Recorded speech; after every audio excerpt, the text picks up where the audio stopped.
Well, hello, folks out there in YouTube land. Got an interesting show for you. Oh, yeah. Looks like Greg Sankey is punishing Saban. The great one, Nick Saban. With the 2024 schedule. We're going to take a look-see at this. I don't think Saban's too happy. Yeah, there's a lot of bad blood right now between Saban and Sankey because really Saban is the guy that sort of sank the Titanic on the 9-game schedule. He originally was for it for many, many years, but when he found out what his 3 permanent opponents were going to be, he kind of switched back and said, maybe we better stay with 8. I don't like this new setup. That's not fair.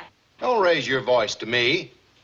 He didn't want to have to play Auburn, Tennessee, and LSU, which is, you would think he'd be fine with that. He's been dominating all 3 teams for the last umpteen years, but he sees the forest for the trees that Auburn hired a coach that Hugh Freeze, who's had success against him. LSU now has Brian Kelly and has that great recruiting footprint there, and he beat him last year. And then Tennessee with Josh Heupel beat him last year. So he's concerned that Greg Sankey's not looking at the current situation. He's looking at the last 10, 15 years.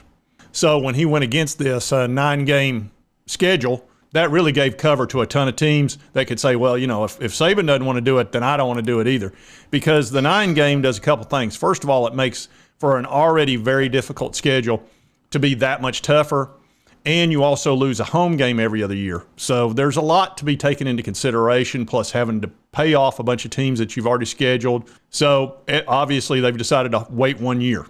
But let's take a look at Alabama's schedule, and I think you'll see that they were probably punished a little bit because of that. Now, as you can see, Auburn, Georgia, LSU, Vandy, Missouri, South Carolina, Oklahoma, and Tennessee.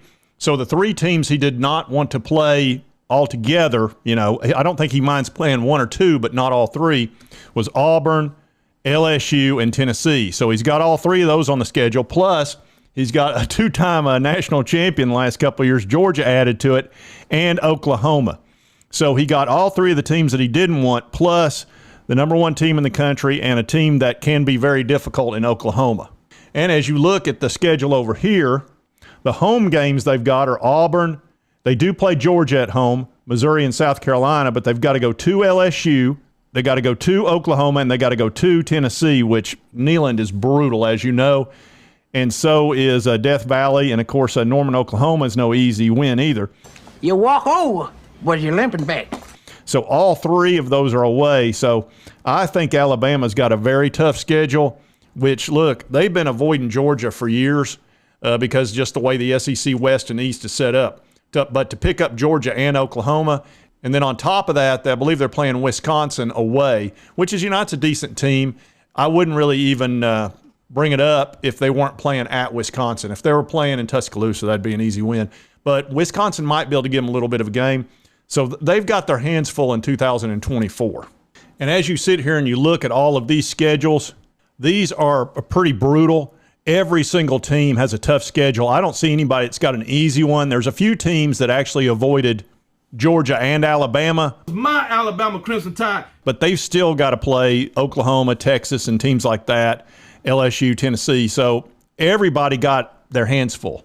Florida in 2024 got LSU, Texas A&M, Ole Miss, Kentucky, Georgia, Mississippi State, Tennessee, and Texas, which is really tough. But then on top of it, they've got to play Miami, Florida State, and UCF.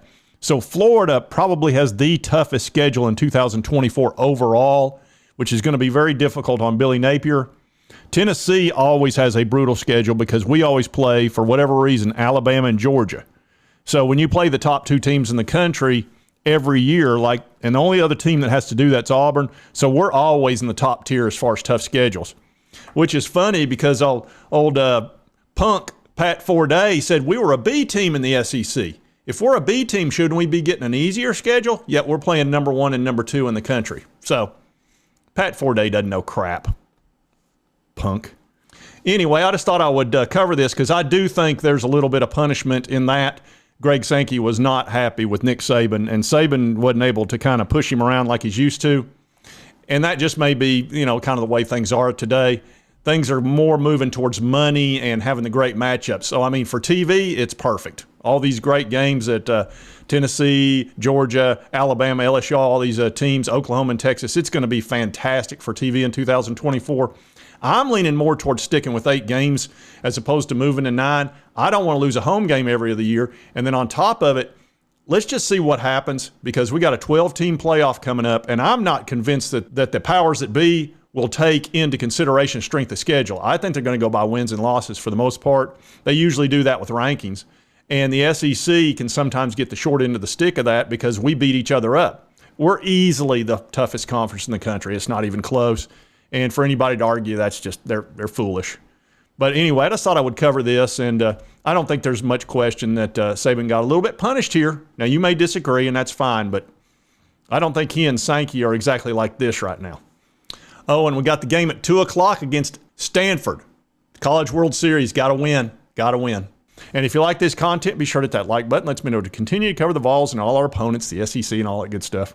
And if you've not subscribed, it's right over here on your right, my left. Just boom, hit that little button. That's all you got to do. So easy.